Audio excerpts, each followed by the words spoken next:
No one knows exactly when this legend began, maybe in the shadows of the Arizona mountains or in the dead silence of the Utah plains. But what we do know is that, among the Navajo people, there's an ancient fear, a fear without a face. Or rather, a fear that can wear any face. They're called skinwalkers, beings who were once human, but chose a path with no return. They say that, to become one, you must do the unthinkable. Kill someone from your own family, not out of revenge or hatred, but as a ritual, a blood sacrifice to abandon what makes you human, and in return, gain the power to transform into any animal. But don't be fooled. They are not shamans. They are not guardians of nature. They are corrupted witches, creatures that move through the shadows feeding on fear. At night, they can turn into wolves, coyotes, crows, sometimes just to watch from a distance, other times to get closer.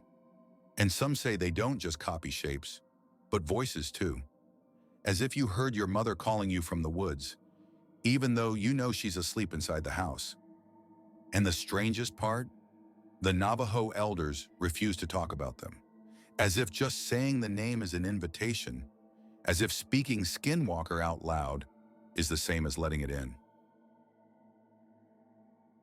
The story of the Skinwalkers didn't come from books. It goes back much further, before roads, before cities, when the world was still divided between what was sacred and what was forbidden.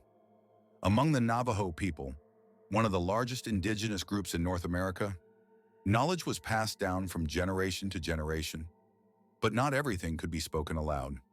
Some truths were only whispered among the elders, and the Skinwalkers were one of those truths. According to tradition, these beings emerged when certain healers began seeking too much power. Instead of using spiritual medicine to heal, they used it to control, to manipulate, to dominate, to destroy.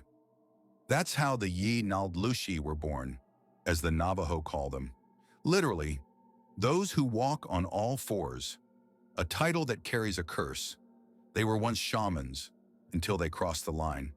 And to do that, they had to sever their human soul, with blood, with darkness, with pacts that could never be undone.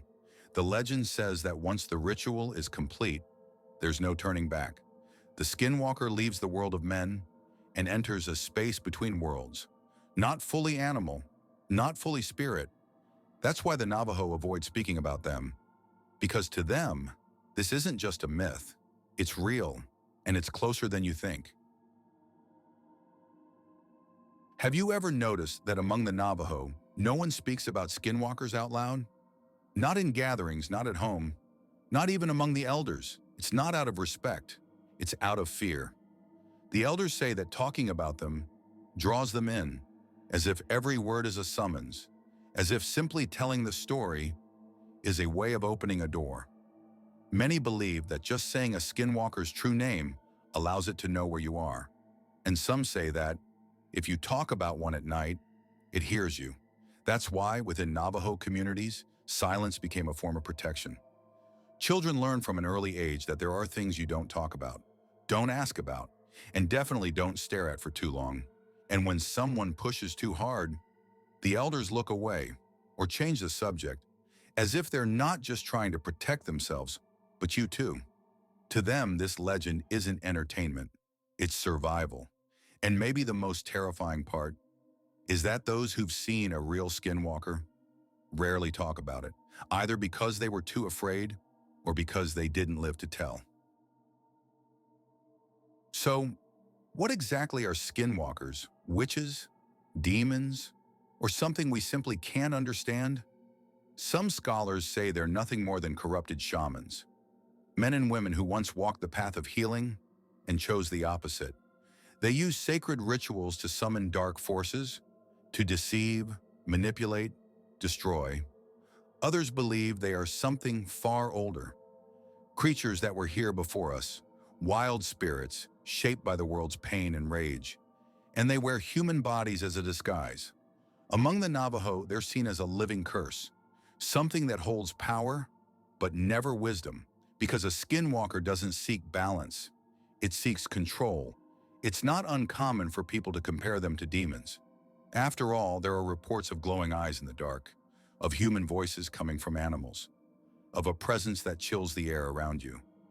But maybe the most terrifying thing isn't what they are, it's what they used to be.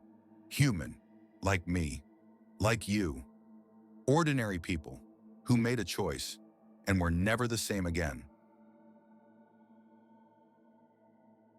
They say no one becomes a skinwalker by accident.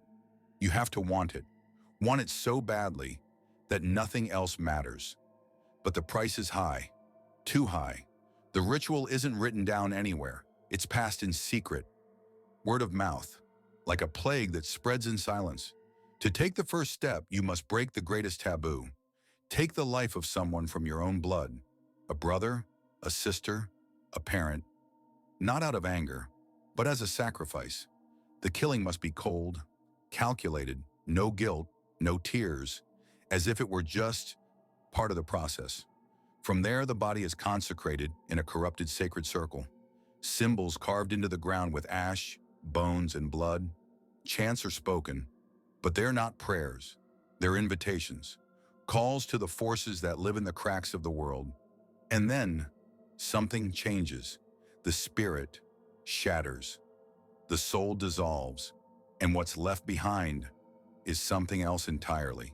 From that moment on, the new skinwalker gains the ability to shift forms, but also loses something that never returns: their own humanity. They may still walk like a man, but inside, they're no longer one of us. If you think skinwalkers are just legends about shape-shifting, you're wrong. They go far beyond that.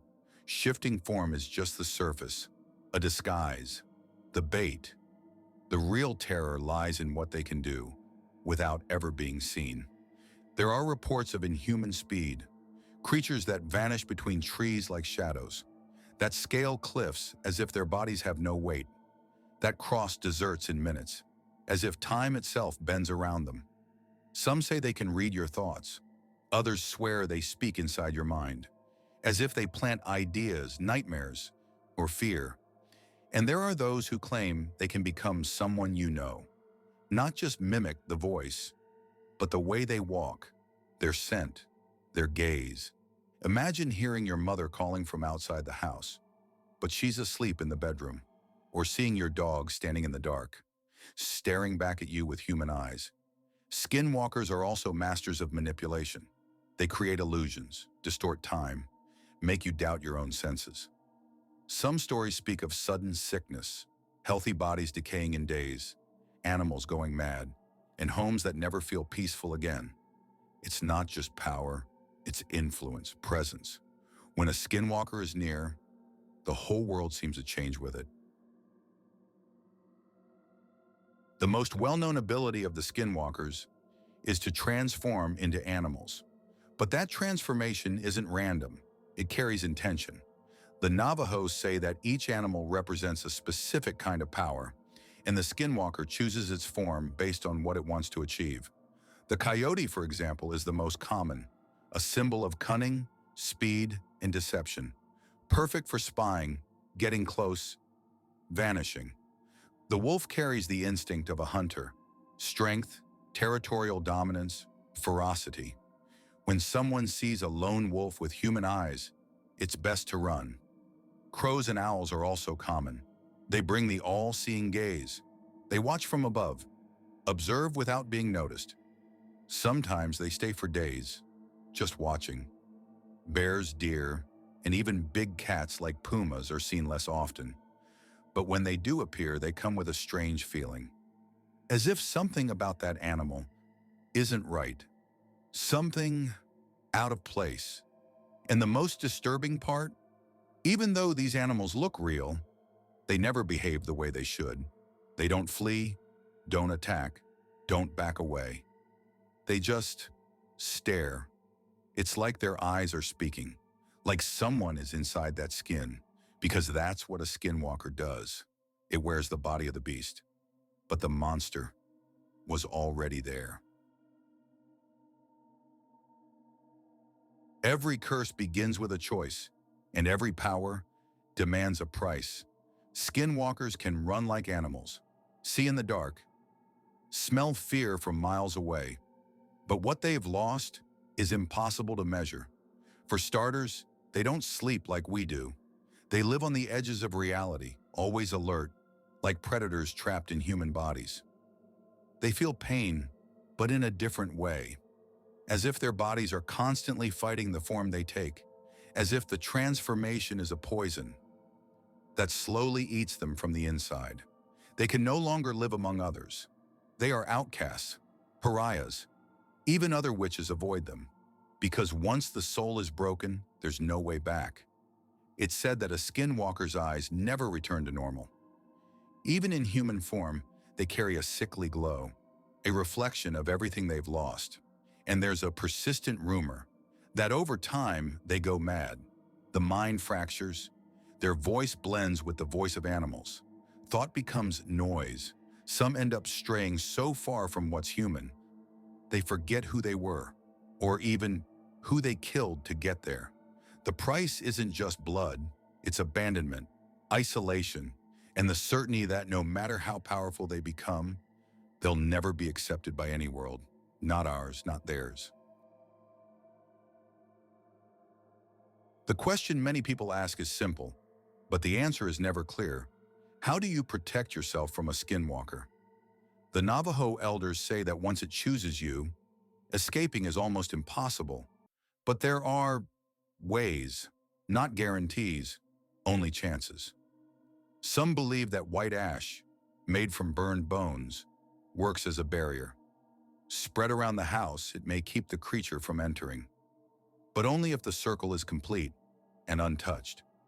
Others speak of sacred herbs like sweetgrass, wild tobacco, or cedar. They must be burned while chanting a prayer in Navajo.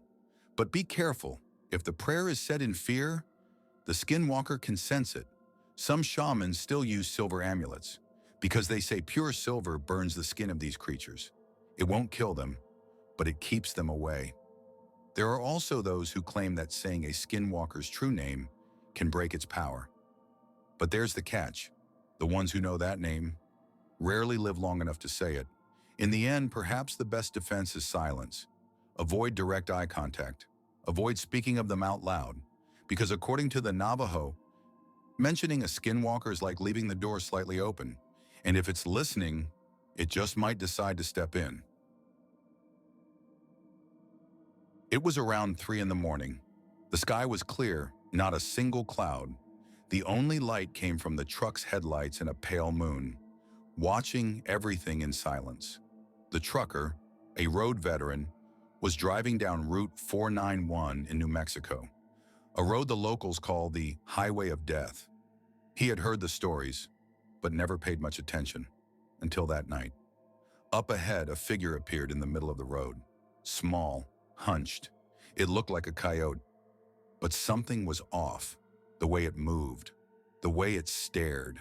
He honked. The creature didn't move. He hit the brakes. The truck stopped just a few meters away. That's when it stood up, on 2 legs. The body was still animal, but the eyes were human. The trucker froze. The thing stared at him for a few seconds, then ran into the desert with impossible speed. He tried to keep driving, but the radio started to crackle. Dashboard lights flickered without reason, and for a few seconds, he heard a voice coming from the speakers. It was his mother's voice, but she had been dead for 12 years. Since then, he avoids that road, and when he has to take it, he drives with the windows shut, no music, and a silver cross hanging from the mirror. Because as he later said, there are things out there that were never meant to walk on 2 legs. It was supposed to be just a quiet weekend, a small cabin in the middle of nowhere, surrounded by trees and silence. A family, father, mother, 2 kids, had decided to spend the night there, far from the city. Everything seemed normal, until the first knock on the window. It was just after midnight. The knock wasn't loud, but it was precise, as if someone knew exactly where to knock. The father went outside with a flashlight, walked around the cabin, saw nothing. But when he came back inside, the daughter pointed to the living room window. There's someone out there, watching. They walked over slowly, and that's when they saw them. Eyes, pairs of eyes, glowing in the dark, surrounding the house just beyond the tree line. But the strange part was, they were too high for animals and too low for people. They didn't move. They just watched. The family turned off all the lights and stayed silent. Only the sound of wind and footsteps, light, uneven, circling the house, as if they were being measured, tested. At one point, the mother said she heard her daughter's voice, calling from outside. But the girl was right there, clinging to her. After hours that felt like days, the eyes vanished. The next morning, there were marks in the dirt, footprints, but not human, not animal either. They looked like bare feet, with claws, scattered around the house, as if something had been circling for hours, waiting for the right moment. The family never came back, and before they left, they wrote a message on the wall. If you hear voices at night, don't open the door. The sun had been down for hours. The farmer, used to the quiet of the land at night, was outside checking the barn when he heard something strange. Footsteps, slow and heavy. But when he pointed his flashlight, he saw only a lone coyote standing there between the trees. Nothing unusual, he thought, but something felt wrong. The animal didn't seem scared. It didn't run. It just stared, steady, as if it was waiting for something. The farmer turned to head back inside, and at that moment, he heard it. "Hey, you there?" The voice came from behind, from the exact direction of the coyote. He froze, turned slowly. The animal was still there. Only now, its mouth was moving. The voice was human, but distorted, like someone trying to mimic a person's voice without knowing how. "You out here all alone?" said the coyote with that same broken voice. The farmer ran, locked himself inside the house, turned off every light.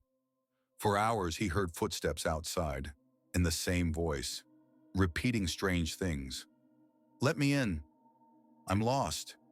I'm cold."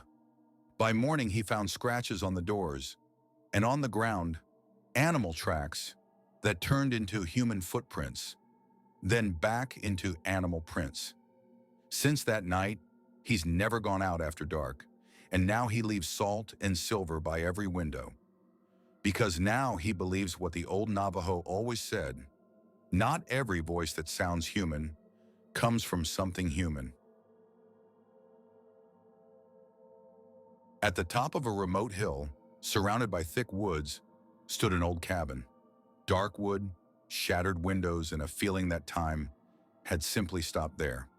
They said it once belonged to a Navajo healer, but no one really knew what happened to him. A group of young people, curious and skeptical, decided to spend the night there, just for fun. They arrived at dusk, laughing, recording videos. But once the sun disappeared, the atmosphere changed. Inside the cabin, the air felt heavier, time slower, and the silence strangely hostile. On the wall, there were symbols scratched in something dark. Some looked like eyes, others claws, and a phrase in Navajo, partially erased. They thought it was just superstition. Until around 2 in the morning, one of them stepped outside to pee. Outside, he heard footsteps, and then the voice of one of his friends calling him. But when he ran back inside, he saw that everyone was still there. No one had left. Minutes later, the windows began to rattle, as if something was walking around the cabin, dragging its claws across the wooden walls. One of them tried to open the door, but it wouldn't budge. No matter how hard they pulled, it felt locked from the inside, on its own. Then outside, a figure appeared. Long legs, twisted arms, and skin that looked sewn together. Not an animal, not a person. The creature watched them through the window for a long time, then simply vanished. When morning came, they finally managed to get out. But before leaving, they saw the full phrase, now visible in the daylight. Translated, it read, "If you came in, he's already seen you."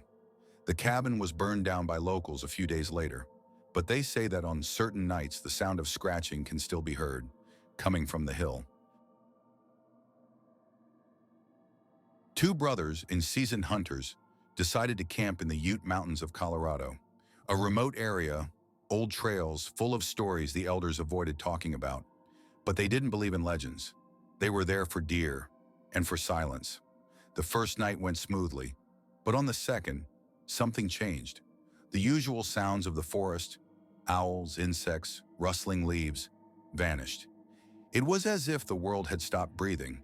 Then near midnight, they heard footsteps, quick, light, but many, as if something or some things were circling the tent.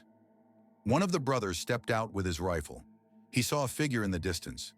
By its size, it looked like a deer, but it didn't walk. It leapt with strange, erratic movements, like its bones were in all the wrong places. He raised the gun, but before he could shoot, the creature turned its head, and that's when the real horror hit. The head had human eyes and a smile, but the most terrifying part was what it said. "You shouldn't be here." The voice came from inside his mind, as if it wasn't spoken, but thought by something else. He fired. Nothing. The sound echoed, and his brother came rushing out of the tent. Both ran for the car, without looking back. Days later, they returned with a search team. There were no footprints, no blood. But they found the tents, shredded from top to bottom, as if something with massive claws had torn through. Since that day, the brothers never hunted again, and when they tell the story, their eyes look distant, almost hollow, as if part of them never made it back. Dogs see what we don't. They feel what we can't, and often they warn us of what's coming, even if no one understands. Among the Navajo people, there's an old belief. When a dog starts howling for no clear reason, especially at night, it means something from the other world is nearby. But not just anything. Him, the one who walks in stolen skin, the one who moves through the shadows, the Skinwalker. There are stories of dogs who suddenly went mad, growling at the darkness, biting their own tails, as if being hunted by something invisible. Others simply ran away and never returned, as if they had seen and understood too much. In a small village in New Mexico, locals said that all the dogs in the area would start howling together between 2 and 3 a.m. at the exact same time, every night, for weeks, until a family vanished. No signs of struggle, no tracks, just an open door, and the neighborhood dogs howling nonstop, as if in mourning, or trying to warn them, and no one listened. Some say skinwalkers hate dogs because dogs know what they are, even when they're disguised, even when they've taken another form. Others believe the howling is more than a warning. It's resistance, a pure sound, capable of breaking the spell, if only for a moment. So next time your dog starts howling at nothing, look closely into the dark, because maybe the nothing is staring back. To truly understand the Skinwalkers, you have to go beyond the legend. You have to step into the spiritual world of the Navajo, a world where everything is connected: the earth, the animals, the spirits, and humankind. Within this tradition, spiritual medicine follows two paths, one of healing and one of destruction. The first is followed by shamans, the sacred healers. They use chants, herbs, and rituals to restore balance. They heal the body, the spirit, even the land itself. But the second path, the darker one, is walked by witches, those who turned against the natural order. And skinwalkers are seen as the ultimate form of that corruption. They know the same rituals as the shamans, but they twist them. Instead of healing, they curse. Instead of protecting, they control. Instead of connecting with the spirits of nature, they ally with the ones that dwell in shadow. It's said that the skinwalker rejects Hoju, the sacred principle of harmony and balance. They break that connection, and in return, they gain freedom, but lose their soul. To the Navajo, everything that exists has a spirit, a coyote, a stone, a river, and when a skinwalker transforms into an animal, they don't just mimic its form, they forcefully take its spirit, invade, twist, dominate.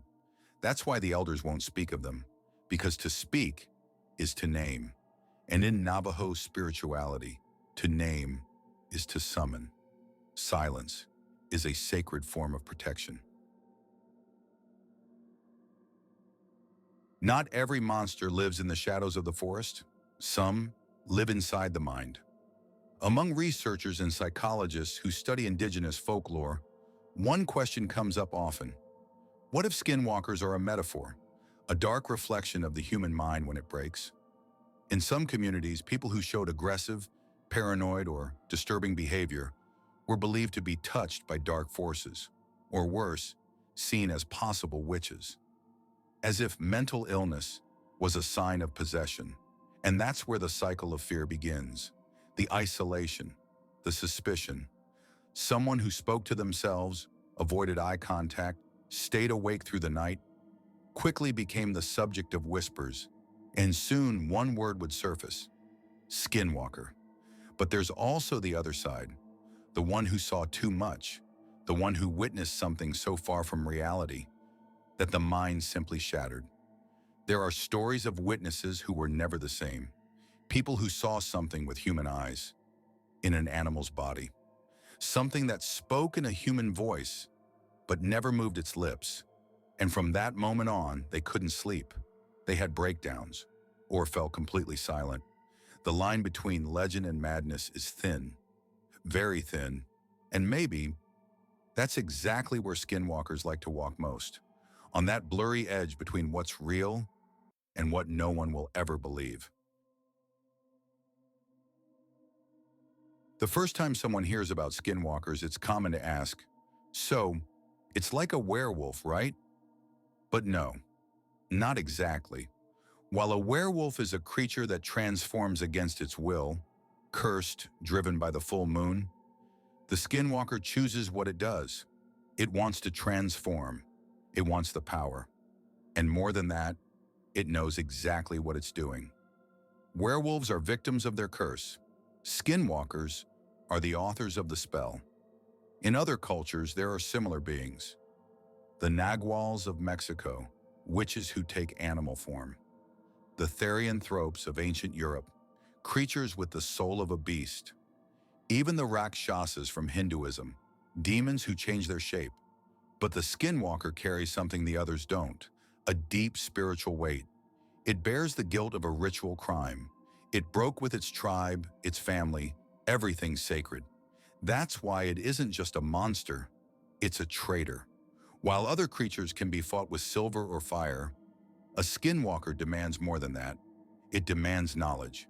It demands respect for the invisible forces that shape the spiritual world. Comparing skinwalkers to werewolves is like comparing nightmares to horror movies. Both are terrifying, but one lives on a screen. The other lives inside you. Over time, skinwalkers stopped living only in the deserts of Arizona and started appearing on screens around the world, but almost never by their true name. They show up as shapeshifters, desert witches, or beings that take animal form. In shows like Supernatural, The X-Files, and Teen Wolf, traces of the legend appear, distorted and adapted for modern audiences. They're monsters with wolf skin, illusion powers, and curse-driven backstories. But they rarely show the darker side of the Navajo origin, the blood ritual, the human sacrifice, the spiritual severance. And that happens for a clear reason. Among indigenous peoples, openly speaking about skinwalkers is still taboo. Western culture took the surface of the legend and turned it into entertainment. And the result? Frightening creatures, yes, but stripped of their true meaning. Movies like Skinwalker Ranch try to mix the legend with science fiction, adding UFOs, secret experiments, and government conspiracies to the story. Other productions use the name just as a horror title, with little to no respect for the culture it came from. And that raises an important question. When a legend is told outside of its context, does it still carry the same weight, or does it become just another Hollywood monster? Among the Navajo, skinwalkers are still a very real threat, and maybe that's why so many avoid watching them in movies. Because every image, every spoken name, is like a whisper in the dark, and whoever hears it might decide to come looking for you. In every culture, fear has a purpose. It protects, it controls, it teaches. But among the Navajo, the fear of skinwalkers goes beyond superstition. It's a constant reminder of the boundaries that must never be crossed. From an early age, children hear stories about glowing eyes in the woods, about familiar voices calling from outside at night, about what happens to those who disrespect the spirits. These stories shape behavior. They stop people from wandering alone after sunset, from stepping off sacred paths, from playing with forces they don't understand. The Skinwalker isn't just a villain, it's the symbol of breaking the world's balance, the embodiment of what happens when someone chooses power over harmony, and that fear serves a purpose. It maintains order, preserves rituals, and reinforces the importance of community, tradition, and spirituality. But there's something deeper still, because the Skinwalker also represents the fear we have of ourselves, of what we're capable of when hatred, envy, or greed take over, of what happens when we cross the line between human and monstrous. In modern times, where so much feels meaningless, this legend still lives on, because it speaks to something ancient within us, the need to fear in order to survive. If there's one place in the world where mysteries pile up, it's there. In the middle of nowhere, in the state of Utah, lies a piece of land with a reputation as dark as it is sacred, the legendary Skinwalker Ranch. For decades, farmers, scientists, and thrill seekers have reported things that defy all logic. Strange lights in the sky, animals mutilated with surgical precision, portals that appear and vanish, creatures that simply don't belong to this world. But what makes it even more disturbing is the name. Why Skinwalker? The indigenous peoples who once inhabited the area avoided it completely. To them, that land was cursed, a territory where skinwalkers were most active, where the veil between worlds was dangerously thin. In the 1990s, the US government even funded a secret investigation on the ranch through a program called AAWSAP, created to study unexplained phenomena. Yes, the government, investigating the impossible. Since then, the ranch has become the subject of documentaries, conspiracy theories, and even reality shows. But to this day, no one has been able to explain everything that happens there. Is it mass hysteria, a hoax, or something more? Some say the ranch is a kind of interdimensional window. Others believe it's a testing ground for secret technology. But among the Navajo, the explanation is simple and silent. That place belongs to the Skinwalkers, and whoever steps onto that land might not come back the same. Have you ever wondered why the US government would be interested in an indigenous legend? Because that's exactly what happened, in secret, and with a lot of money involved. In the early 2000s, documents revealed the existence of a Pentagon program called AAWSAP, the Advanced Aerospace Weapon Systems Application Program. Officially, its goal was to investigate UFOs, but behind the scenes, they were studying Skinwalker Ranch, and more than that, the phenomena tied to the Skinwalker legend itself. Internal reports mention agents who witnessed strange lights, felt unseen presences, and even fell ill for no apparent reason. There were claims of time and space distortions, of creatures watching from a distance, with eyes that didn't blink. Why would such a skeptical government pour resources into something like this? Some say it was just curiosity. Others believe what they found there was far more real than expected. And then there are the bolder theories, that skinwalkers are interdimensional entities, and the government wanted to understand or control those forces. That the ranch was part of an old experiment involving psychic weapons, or even that the supernatural events were triggered because sacred ground was violated. But the most intriguing part is the silence.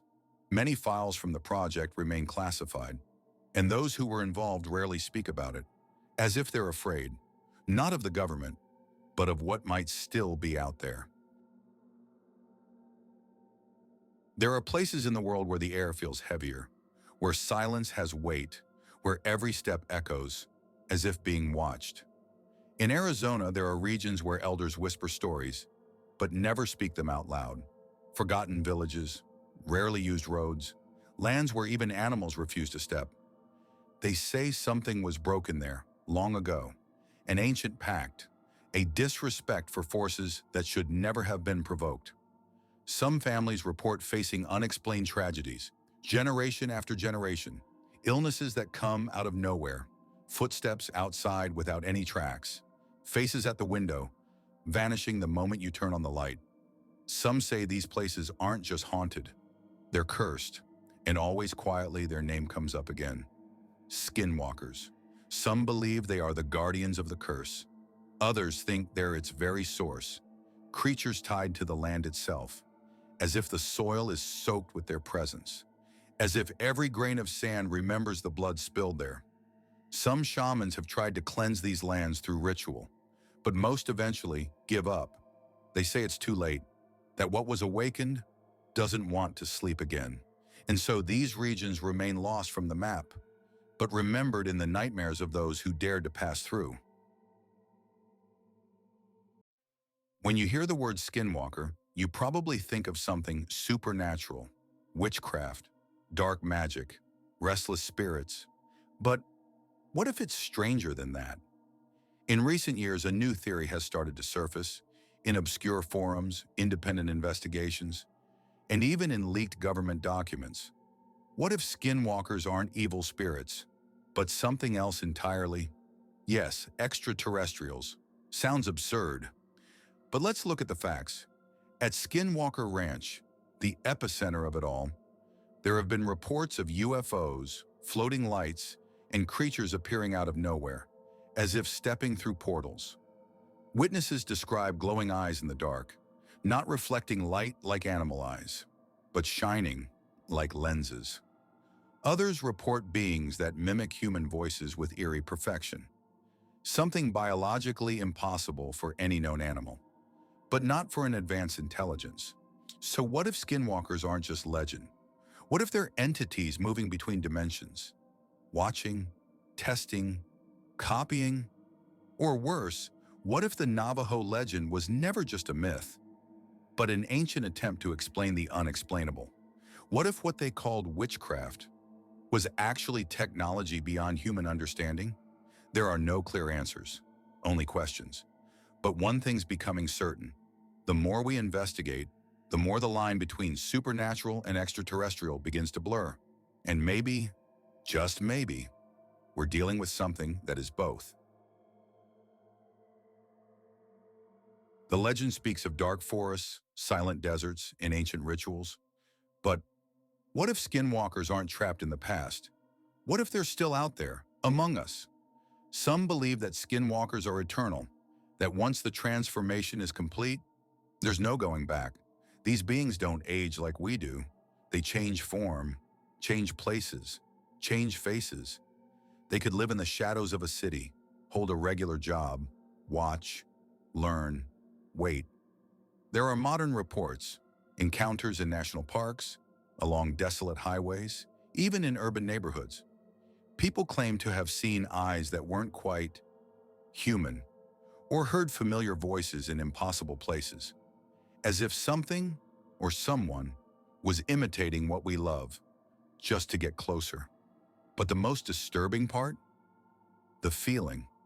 That subtle sense that you're being watched, that there's something behind the door, that the sound in the woods isn't an animal or a person, but something worse, something ancient, something that knows you. The elders warned us. Speaking of skinwalkers is dangerous. Saying their name can be an invitation, a beacon, and yet we keep telling the story. Because deep down, we want to know the truth. And the truth might be simpler and far more terrifying than we imagined. They never left. They just got better at hiding. You've heard the accounts, explored the rituals, felt the presence in stories whispered in the dark. You've walked the plains of Arizona, the mountains of Utah, and the shadows of the human mind.